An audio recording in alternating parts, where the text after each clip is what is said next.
পরিকল্পনা মাফিক সবসময় হয়তো সব কিছু হয়ে ওঠে না, তার প্রমাণ আজ আমি পেলাম।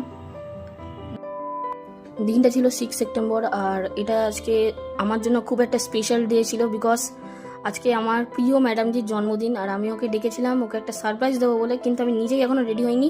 তো চলো তাড়াতাড়ি রেডি হয়ে নিই, তোমাদের সাথে দেখা হচ্ছে। তো আমি এখানে রেডি হয়ে গেছি, দেখতে পাচ্ছ।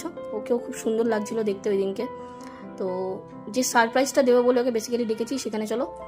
তো ওকে নিয়ে এসেছিলাম বেসিক্যালি কুলেশ্বরী কালীবাড়িতে, অর্থাৎ আমাদের টাকির সব থেকে বড় কালী মন্দির। তো এখানে এসে দেখি আজকে পূর্ণিমার পুজো চলছে আর মন্দিরে প্রচুর ভিড়। তো মায়ের মুখটা তোমাদেরকে দেখাতে পারলাম না। আর ও এখানে যাচ্ছে বাবা মহাদেবের মন্দিরে ধূপ ঘোরাতে।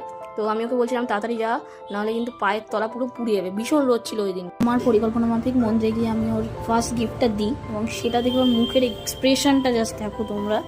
মানে এরপরে তো পুরো কান্নাকাটি শুরু হয়ে গেছিলো। যাক, সেগুলো আমি দেখাতে চাইছি না, কারণ দেখালে আমার পিঠে মার একটাও বাইরে পড়বে না। আমি ভাবতেও পারিনি গিফটটা পেয়ে এতটা ইমোশনাল হয়ে যাবে। আর তারপরে এই গিফটটাও কারোর সাথে এক্সপোজও করতে চাইনি, তো সেখানে আমরা ওকে নিয়ে বাড়ি চলে আসি। আর ওর সেকেন্ড গিফটটা দিই, দেওয়ার পরে ও নিজের বাচ্চা মনোভাবটা দেখায় সবাইকে।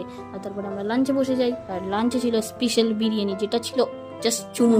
যেটা সবসময় পরিকল্পনা করে সেটা তো হয়ে ওঠে না।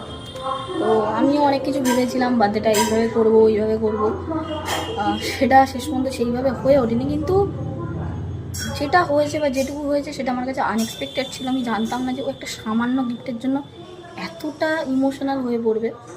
যাই হোক, তো চেষ্টা করেছিলাম, যেটুকু পেরেছি সেটুকু করেছি।